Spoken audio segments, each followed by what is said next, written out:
China, entre los años 1924 y 1945. 3 décadas de caos, señores de la guerra, invasiones extranjeras y un ejército que buscaba modernizarse a toda prisa. Desde carros de combate improvisados hasta los Panzer alemanes, pasando por blindados soviéticos y estadounidenses, los vehículos acorazados se convirtieron en piezas clave en un conflicto interno y externo que marcaría la historia del país. Hoy vamos a recorrer la historia de ese equipo militar, sus compras, sus batallas, sus fracasos y sus victorias. Quédate con nosotros porque lo que verás no es solo historia, es la historia del renacer blindado de una nación con mucha historia, China.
En 1911, el Imperio Celeste fue sacudido por una revolución que desembocó en el establecimiento de la República encabezada por Sun Yat-sen.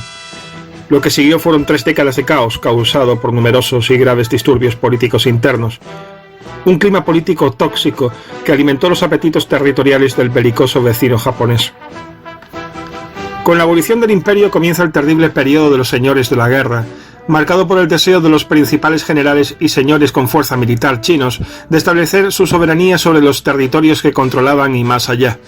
De hecho, las regiones del norte de China escapaban al gobierno republicano del Kuomintang, que intentaba recuperar por la fuerza las regiones ajenas a su control. Ante este contexto de casi anarquía, no es fácil elaborar la lista de materiales alineados por uno y por otros, pero podemos certificar que cada señor de la guerra podía acceder al viejo mercado del contrabando de armas y al clásico recurso del tuneado de camiones que acababan siendo transformados en vehículos blindados improvisados. Por ejemplo, el mariscal Zhang Zuolin, quien reinó en la provincia de Manchuria, adquirió 30 unidades del Renault FT rusos durante los años 1924 y 1925. Después de su asesinato por los japoneses en 1928 y la adhesión de su hijo al gobierno legal, estos carros de combate son devueltos al ejército regular. Los chinos, además, compraron otros 36 ejemplares a Francia y a Polonia. Antes de proseguir con el vídeo, os animo a seguir la cuenta de Telegram del canal. Podéis cliquear sobre el acceso en el primer comentario fijado del vídeo. Hay razones para hacerlo: entrega segura de notificaciones de todo tipo, material extra y una mucha mayor libertad. Ya somos 55, poco a poco sumamos. Además, hemos abierto un nuevo canal de YouTube llamado El Lenguaje de los Símbolos. Está centrado, como el nombre indica, en el simbolismo. Si os atrae este mundo, os gustará formar parte de ese nuevo proyecto. Las direcciones del nuevo canal también la tenéis en el primer comentario fijado del vídeo.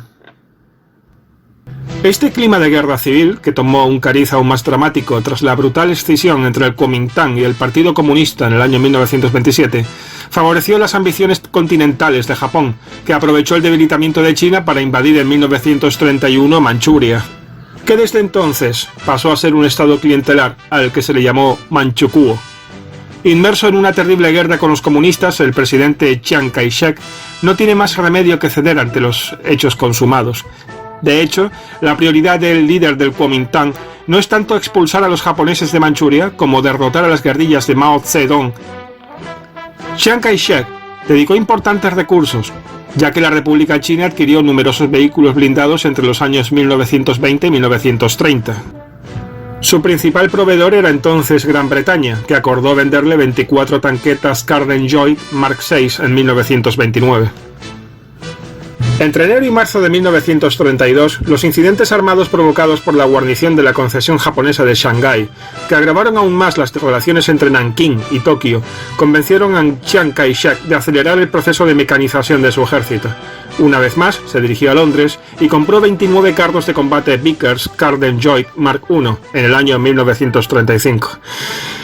Al año siguiente fue aún una época de ventas más prolífica, ya que China obtuvo la entrega de otras 29 tanquetas Carden-Joyd Mark VI, 4 carros de combate ligeros Carden-Joyd M1936, así como 16 carros de combate medianos Vickers 6 toneladas Mark E tipo A y 4 Vickers 6 toneladas Mark F.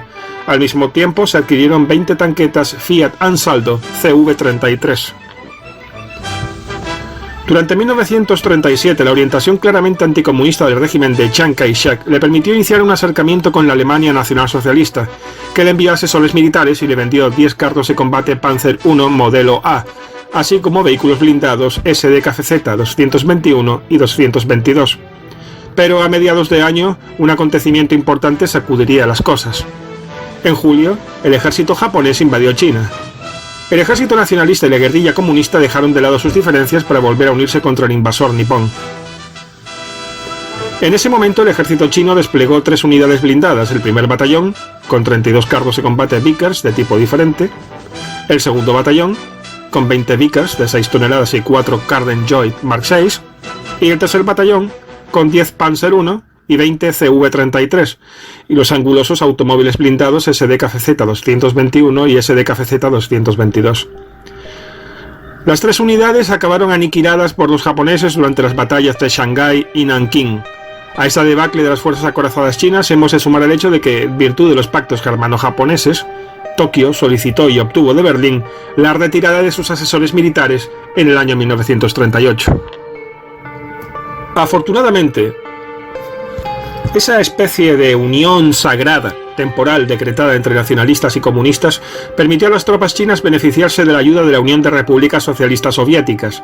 Deseoso de frustrar los planes del Japón, con el que compartía disputas en la frontera con Mongolia, Stalin envió cientos de asesores del Ejército Rojo a China y entregó 88 carros de combate T-26 modelo 1933, que permitió formar el primer regimiento soviético, la que tiempo después sería la única división acorazada de todo el ejército chino, así como alrededor de 50 vehículos blindados BA-6 y BA-20. Se trató de una unidad competente. De hecho, la 200 División infligió un duro golpe al ejército nipón durante la batalla del Paso Kunlun, durante el invierno de 1939 a 1940. Desafortunadamente, las presiones ejercidas por el Tercer Reich para que Japón y la URSS firmasen un pacto de no agresión supuso también la interrupción de toda la ayuda militar soviética a China. El Imperio Celeste acudió entonces al único país que nunca había dejado de apoyarla diplomáticamente, los Estados Unidos. Asustada por la arrolladora maquinaria de guerra japonesa, la administración Roosevelt proporcionó a Chiang Kai-shek 36 vehículos de exploración M3A1 en el marco de préstamo y arriendo, el famoso Lend-Lease, a partir de octubre del año 1941. Pero después del ataque de Pearl Harbor, estas entregas se intensificaron y el ejército estadounidense transportó a través de la India 35 M4 Sherman, 48 M3A3 y M5A1 Stuart y otros 233 carros de combate ligeros M24 Chaffee a China. Esos carros de combate, superiores a todos los equipados por el ejército japonés, contribuyeron a la victoria aliada en Asia, frenando las ofensivas japonesas en China y en Birmania hasta 1945. Y hasta aquí esta entrega de la lista Blindorama. Espero que os haya gustado. La siguiente entrega será acerca de las fuerzas blindadas finesas durante la primera mitad del siglo XX. Hasta la próxima.